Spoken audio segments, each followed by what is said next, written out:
નમસ્કાર. ચાલો આજે વાત કરીએ માઇક્રો કંટ્રોલર્સ વિશે.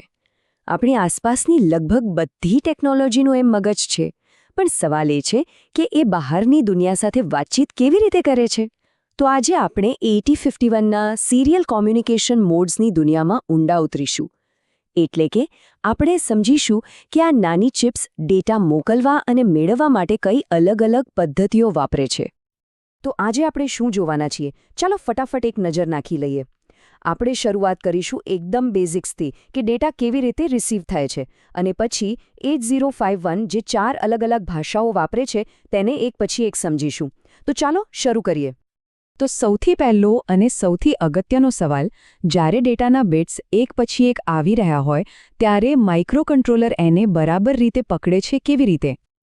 આ કામ લાગે એટલું સહેલું નથી, ખરું ને? આમાં ખૂબ જ ચોકસાઈ જોઈએ. જો એક પણ બીટ આમથી આમ થઈ જાય તો આખી માહિતીનો મતલબ જ બદલાઈ જાય. તો પછી 8051 આ પડકારને કેવી રીતે પહોંચી વળે છે? 8051 પાસે આના માટે એકદમ સરળ અને મજબૂત 3 સ્ટેપની પ્રોસેસ છે. સૌથી પહેલાં એ REN બીટ સેટ કરીને સાંભળવાનું શરૂ કરે છે. પછી જે બિટ્સ આવી રહ્યા છે એ એક પછી એક SBUF નામના એક ખાસ રજિસ્ટરમાં ભેગા થાય છે.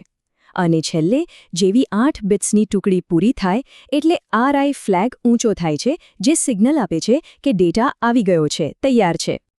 આ SBUFને છે ને માઇક્રોકન્ટ્રોલરનું ઇનકમિંગ મેલ બોક્સ જ સમજી લો.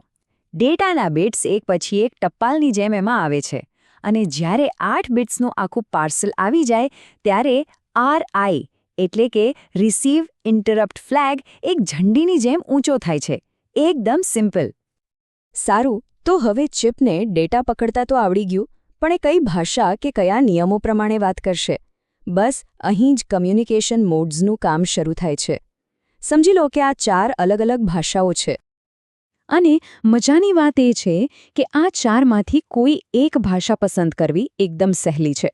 પ્રોગ્રામરે ફક્ત SCON રજિસ્ટરમાં SM0 અને SM1 નામના 2 બિટ્સને સેટ કરવાના હોય છે. બસ એટલું કરતાં જ માઇક્રોકન્ટ્રોલરને ખબર પડી જાય કે કયા નિયમોથી વાતચીત કરવાની છે. આ ટેબલ જો, આ આપણા ચારેય મોડ્સનો એક ફટાફટ પરિચય છે. દરેક મોડમાં ડેટાની લંબાઈ અને તેની સ્પીડ, જેને આપણે બોડ રેટ કહીએ છીએ, નક્કી કરવાની રીત અલગ-અલગ છે. ચાલો હવે દરેકને થોડું ઊંડાણપૂર્વક સમજીએ. ચાલો મોડ 0થી શરૂઆત કરીએ. આ સૌથી સરળ અને સૌથી ઝડપી મોડ છે. આને એક એવી ડેટા પાઇપલાઇન તરીકે વિચારો જ્યાં બિટ્સને સીધા જ અંદર અને બહાર ધકેલી દેવામાં આવે છે. અહીં જુઓ, RX પિન ડેટા ટ્રાન્સફર માટે વપરાય છે, જ્યારે TX પિન એક ક્લોક સિગ્નલ આપે છે. આ ક્લોક સિગ્નલ એ ખાતરી કરે છે કે મોકલનાર અને મેળવનાર બંને એક જ તાલમાં કામ કરે. આને જ સિન્ક્રોનસ કોમ્યુનિકેશન કહેવાય છે. તો મોડ 0ની ખાસિયતો શું છે? એક તો એ સુપર ફાસ્ટ છે, કારણ કે એનો બોડ રેટ સીધો સિસ્ટમના ઓસિલેટર પરથી નક્કી થાય છે. પણ હા, એ હાફ ડ્યુપ્લેક્સ છે, એટલે કે એક સમયે કાં તો ડેટા મોકલી શકે અથવા મેળવી શકે, બંને કામ એકસાથે નહીં. આ મોડ હાઈ સ્પીડ ટ્રાન્સફર માટે બેસ્ટ છે. ચાલો હવે આવીએ મોડ 1 પર. આ સિરિયલ કમ્યુનિકેશનનો સૌથી જાણીતો અને સૌથી વધુ વપરાતો મોડ છે. આ છે સ્ટેન્ડર્ડ UART, જે અસિન્ક્રોનસ છે, એટલે કે એને કોઈ અલગ ક્લોક સિગ્નલની જરૂર નથી. મોડ 1માં દરેક 8 બીટ ડેટાને એક ફ્રેમમાં પેક કરવામાં આવે છે. આ ફ્રેમની શરૂઆત એક સ્ટાર્ટ બીટથી થાય છે, પછી આપણા 8 ડેટા બિટ્સ આવે છે, અને છેલ્લે એક સ્ટોપ બીટ આવે છે, જે સંદેશ પૂરો થયાનો સંકેત આપે છે. આ સ્ટાર્ટ અને સ્ટોપ બિટ્સ જ બધું સિંકમાં રાખે છે. મોડ 1ની સૌથી મોટી તાકાત છે એની ફ્લેક્સિબિલિટી. એનો બોડ રેટ ફિક્સ નથી. પ્રોગ્રામર ટાઈમર 1નો ઉપયોગ કરીને એને કોઈપણ સ્પીડ પર સેટ કરી શકે છે. અને બીજું, એ ફૂલ ડુપ્લેક્સ છે, મતલબ કે 8051 એક જ સમયે ડેટા મોકલી પણ શકે અને મેળવી પણ શકે. છે ને જોરદાર? અને આ એ સૂત્ર છે જે આ બધું શક્ય બનાવે છે. હવે આ ગણિત જોઈને ગભરાવાની જરૂર નથી.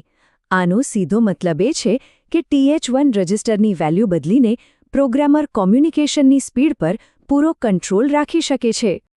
હવે આપણે થોડા એડવાન્સ્ડ મોડ્સ તરફ જઈએ. મોડ 2 અને 3. આ બંને મોડ્સ 9 બીટ ડેટા ટ્રાન્સફરની સુવિધા આપે છે. અને આ જે વધારાનો 9મો બીટ છે એ બહુ કામનો છે. તો આ 9મા બીટનું શું કામ છે? એનો ઉપયોગ ઘણીવાર પેરિટી ચેકિંગ માટે થાય છે, એટલે કે ડેટા બરાબર પહોંચ્યો છે કે નહીં એ ચકાસવા માટે, અથવા તો એનો ઉપયોગ એકસાથે ઘણા બધા માઇક્રોકન્ટ્રોલર્સ સાથે વાત કરવા માટે પણ થઈ શકે છે. હવે મોડ 2 અને 3 લગભગ સરખા જ છે. બંને 9 બીટ યુઆરટી છે. એમની વચ્ચે મુખ્ય તફાવત ફક્ત બોર્ડ રેટનો છે. મોડ 2નો બોર્ડ રેટ ફિક્સ હોય છે, જ્યારે મોડ 3નો બોર્ડ રેટ મોડ 1ની જેમ જ બદલી શકાય છે. આ મોડ 2નું સૂત્ર છે એ એકદમ સરળ અને સીધું સિસ્ટમ, ઓસિલેટર સાથે જોડાયેલું. મતલબ કે આની સ્પીડ હંમેશા સ્થિર અને પ્રિડિક્ટેબલ રહેશે. અને આ છે મોડ 3નું સૂત્ર. યાદ આવ્યું? આ બિલકુલ મોડ 1 જેવું જ છે. એનો મતલબ એ થયો કે મોડ 3 પાસે 9 બીટ ડેટા ટ્રાન્સફર માટે મોડ 1 જેવી જ પૂરી ફ્લેક્સિબિલિટી છે. તો છેલ્લે કયો મોડ ક્યારે પસંદ કરવું? જો સ્પીડ જ બધું હોય તો મોડ 0 સામાન્ય. લવચીક 8 બીટ કમ્યુનિકેશન માટે મોડ 1 બેસ્ટ છે. જો ફિક્સ સ્પીડ સાથે 9 બીટ ડેટા જોઈતો હોય તો મોડ 2. અને જો 9 બીટ ડેટા માટે પણ પૂરી ફ્લેક્સિબિલિટી જોઈતી હોય તો મોડ 3 તમારા માટે છે. સિમ્પલ. તો આ હતા 805ના 4 સિરિયલ કમ્યુનિકેશન મોડ્સ.